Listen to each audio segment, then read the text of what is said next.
She said, "Try not to embarrass me. These people are way above your level." I didn't reply.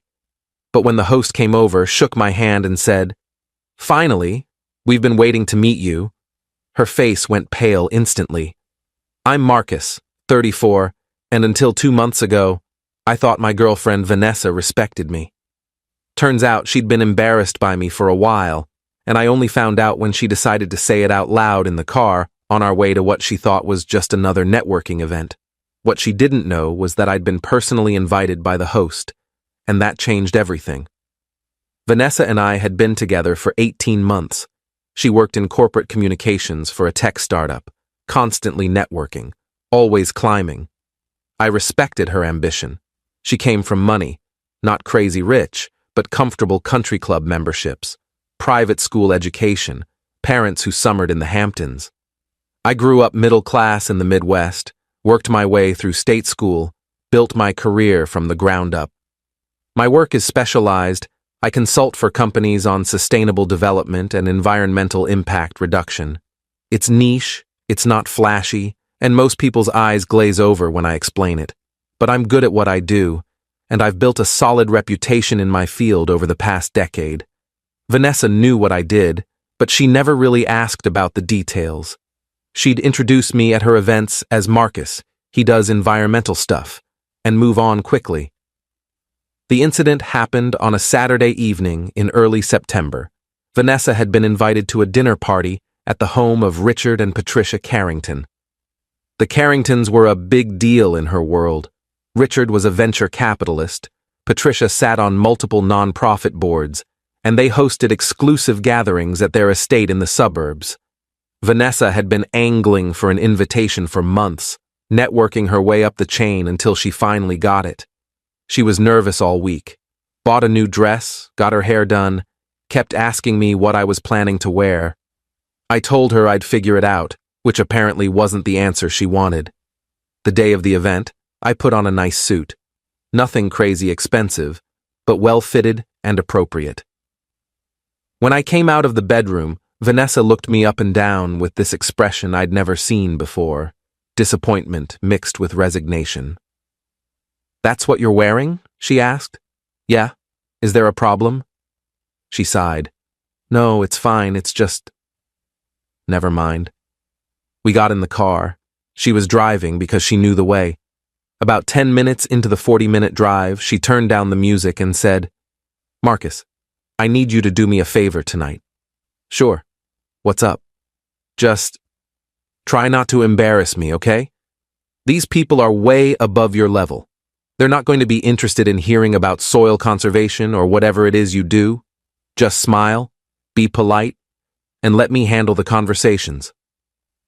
I sat there in the passenger seat, stunned. Above my level? I'd been to dozens of these kinds of events with her. I'd always been perfectly polite, held my own in conversations, never made a scene. And now she was telling me I wasn't good enough for her networking friends? "Above my level?" I said carefully. "You know what I mean. These are serious people with serious money and connections. I just don't want you to—" She trailed off. "Don't want me to what?" "Don't want you to talk too much about your work or your background. It doesn't fit with this crowd." I didn't respond, just stared out the window for the rest of the drive, while Vanessa filled the silence with nervous chatter about who would be there and what connections she hoped to make. I was processing the fact that my girlfriend was ashamed of me. Here's what Vanessa didn't know. Richard Carrington had personally reached out to me 3 weeks earlier. His company was looking to pivot toward sustainable investing, and someone on his team had recommended me as a consultant. We'd had 2 phone calls and a video meeting. He'd invited me to this dinner specifically to discuss a potential partnership and to introduce me to some of his colleagues in a more casual setting. I'd mentioned to him that my girlfriend had also been invited, and he'd seemed pleased about that, said it would be nice to meet her. I hadn't told Vanessa about any of this because the project was still in early discussions, and I didn't want to jinx it.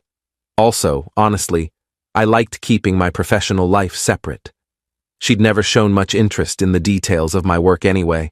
We pulled up to the Carrington estate around 6:45 p.m. It was impressive.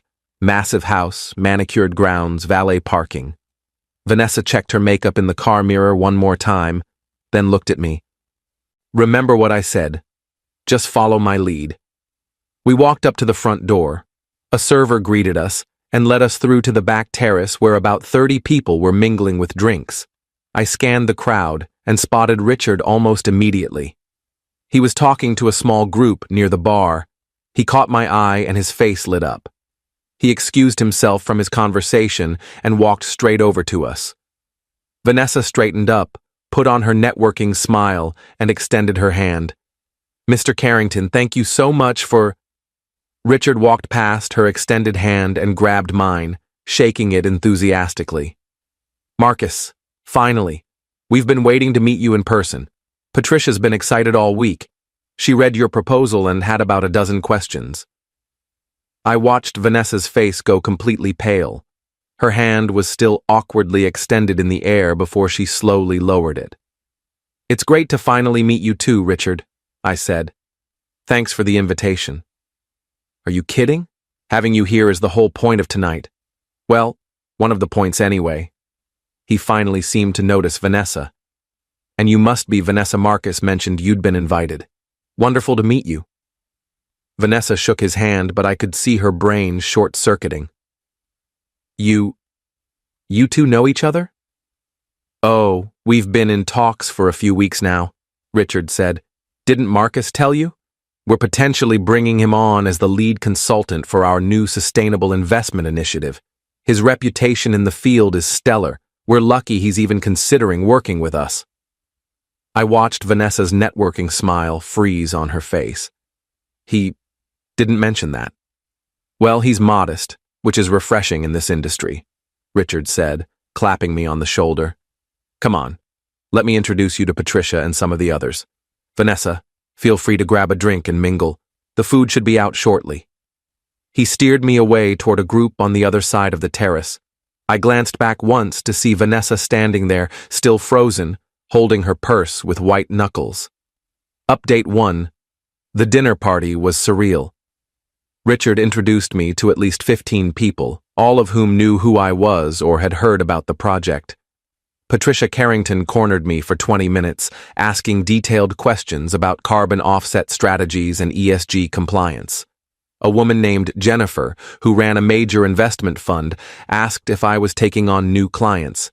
Vanessa spent most of the evening trying to stay close to me, laughing a bit too loudly at things I said, touching my arm possessively whenever another woman talked to me. The transformation was obvious and uncomfortable. 2 hours earlier, she'd told me I was beneath these people. Now she was clinging to me like I was her ticket to the inner circle.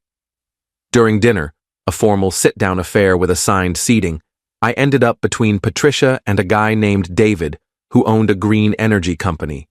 Vanessa was seated 4 spots down, next to someone's husband who apparently worked in insurance. I could see her straining to hear my conversations, trying to catch pieces of what I was discussing. After dessert, Richard stood up and clinked his glass. I want to thank everyone for coming tonight. As some of you know, Patricia and I are making some exciting changes to how we approach our investments, focusing more on sustainability and long-term environmental impact. We've been fortunate enough to connect with Marcus Reeves, who many of you have had a chance to talk with tonight. Marcus is going to be helping us navigate this transition, and we're hoping some of you might be interested in similar initiatives. But enough business talk. Let's enjoy the evening. People clapped politely. Several looked at me with new interest. Vanessa looked like she might be sick. The party wrapped up around 10:30 p.m. As we were leaving, Richard pulled me aside. Marcus, let's set up a meeting for next week to finalize the contract details. I think this is going to be a great partnership. Sounds good. I'll have my assistant send over sometimes. Perfect. And bring Vanessa by for dinner sometime, just the 4 of us. Patricia really enjoyed talking with her. I glanced over at Vanessa, who was standing by the door, looking small and anxious. Sure, that sounds nice. The drive home was silent for the first 15 minutes. Finally, Vanessa spoke. Why didn't you tell me you knew Richard Carrington? You never asked about my work, I said simply. That's not fair. You specifically didn't tell me about this. I didn't tell you because it was still being discussed and I don't like to talk about projects until they're finalized. Also, frankly, you've never seemed interested in the details of what I do. She was quiet for another minute. Then, I'm sorry about what I said in the car earlier. I was nervous, and it came out wrong. It came out exactly how you meant it. You were embarrassed by me. You thought I wasn't good enough for your networking friends. I didn't mean it like that. Vanessa, you told me I was beneath these people. You told me not to embarrass you. Those aren't things you say to someone you respect. She started crying, which I expected. I was just stressed. You know how important these connections are for my career. And you assumed my career was less important, less impressive, that I was just some guy who talks about dirt, who you had to drag along to fancy parties. I don't think that. Yeah, you do. You've always thought that. Every time you introduce me as Marcus, he does environmental stuff and change the subject. Every time you've cut me off when I'm talking about my work because you think it's boring, every time you've picked what I wear because you don't trust me to dress appropriately, you've been managing me like I'm a liability. She cried harder. I'm sorry. I really am.